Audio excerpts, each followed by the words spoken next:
has been a week where I have come face to face with so many people that have been discouraged.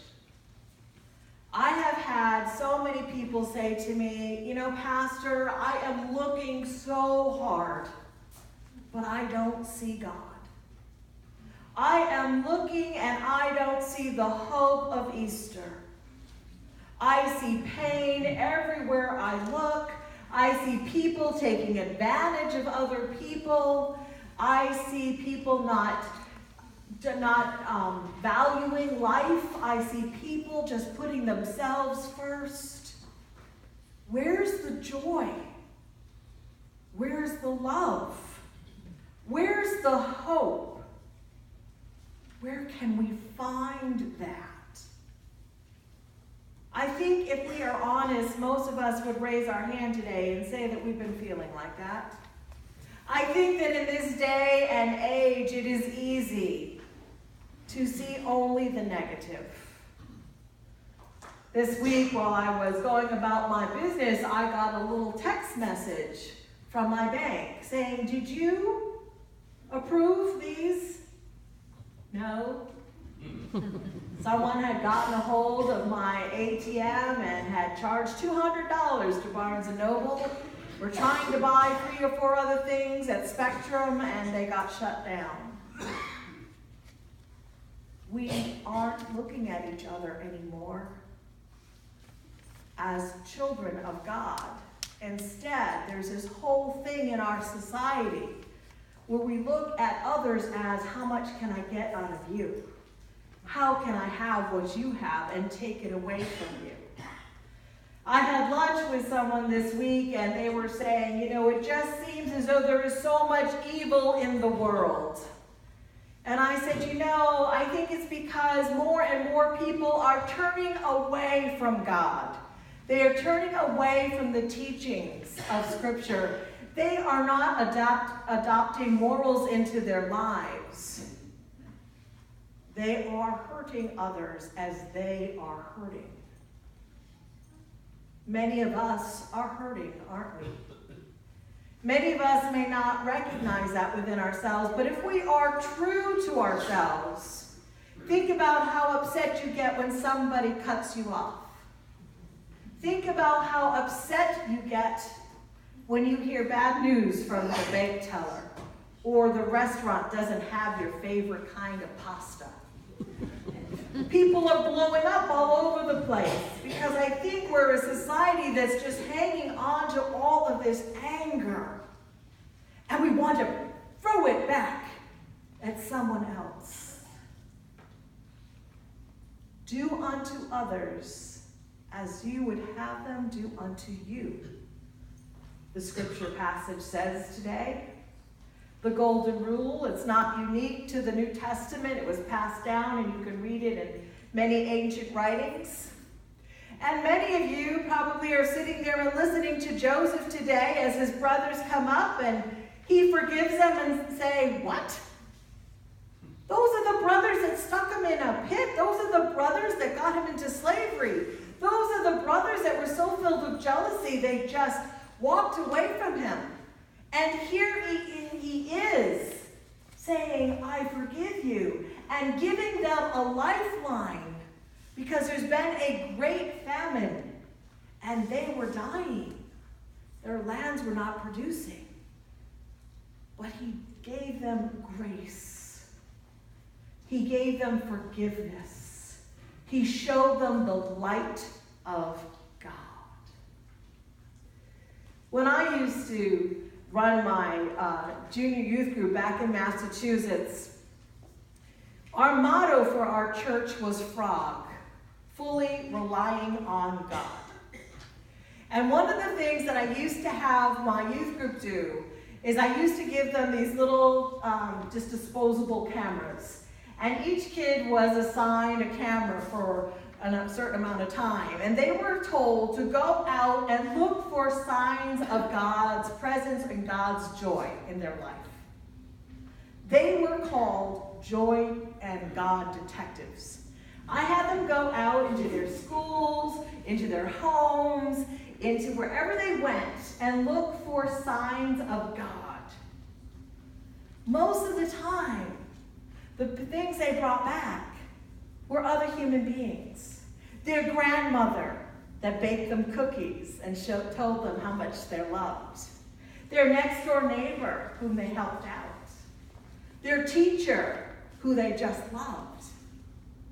You see, sometimes I think we get so burdened down by the pressures of this world, and we get so overcome by all the negativity that we get sucked into this vortex of negative stuff and we forget whose we are.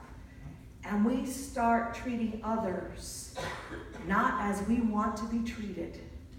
And when we do that, we forget the joy that is ours. God is with us. We sing that at Christmas time. We sing that at Advent. Oh come, Emmanuel. Oh, God with us. And yet it's so easy for us to forget that when we look around and people are treating each other poorly. But I think the real secret of being a Christian today is to strive every day to give joy, to see joy, to forgive others, and simply to live in the love of God. I must say, it probably was very hard for Joseph to offer his brothers forgiveness, knowing what had happened to him, knowing that he had gone into slavery. But he did. I'm sure it is hard for someone who comes into your home and steals from you for you then to offer them forgiveness. But I think that is when we find the real joy. When we put ourselves in someone else's shoes. When we realize that that person that cut us off is late to pick up their child at school. Or that waitress that is being rude to us is just having one horrible day. And that we can be the instruments of joy. Jessica said today that one of the best gifts that you can give in Love-A-Lunch is simply listening. I think many of us are hurting and are not feeling the joy because we're not being heard. We're texting. We're, out there on the World Wide Web, but we're not sitting eye to eye and listening. Humans need to listen. To be a Christian means that you'll listen and you will love and you will help. That's where I think we find everlasting joy in God and strength and courage. As when we are willing to listen. When we are willing to say we are not perfect. When we are willing to say, okay, you hurt me, but there must be a reason for that.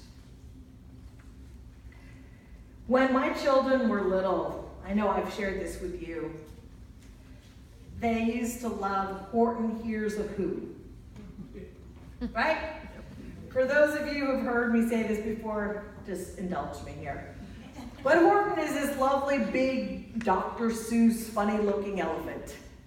And he's going along in his everyday life in the jungle, doing whatever he does, and he picks up this little, funny little, tiny little flower that has this fuzzy little thing, and he hears a voice. Well, all the other jungle creatures think that Horton has totally lost his mind. There is no voice to be heard. And so they grab him and they're going to boil this little flower. But he says to them, say loud, say that you're here. And the little tiny whoos that are on this little tiny flower go running around and they get all their fantastic instruments that only Dr. Seuss can make. And they start yelling, we are here, we are here, we are here. And they sing so loud that their teeny little voices get heard, and everybody realizes that on this little tiny speck, there are people. I want you, people of God, to say, we are here, we are here, we are here. We are here to share the joy of God. We are here not to give into all of this negativity, not to hit back when somebody hits us, but we are here as the instruments of God. We are here to listen. We are here to forgive. We are here to be joy to this hurt world. We are here to be light to this dark world. We are here to be the voice of the gospel in a time when people are turning away from God. We are here to say, God is here. We are here, and we are going to let our voices be known. And we are going to overcome all the negative. And we are not going to hit when somebody hits us or hurt somebody when somebody hurts us. But instead, we are going to be instruments and examples of Jesus Christ. We are here. Will you please say that with me? We are here. We are the people of God, and we are here. May the joy of Christ shine in our lives so that all the world will know we are here, the people of God. And most importantly, God is here. God is here. Hang on to that. When the world wants to throw you up against the rocks, hang on to that. You are beloved.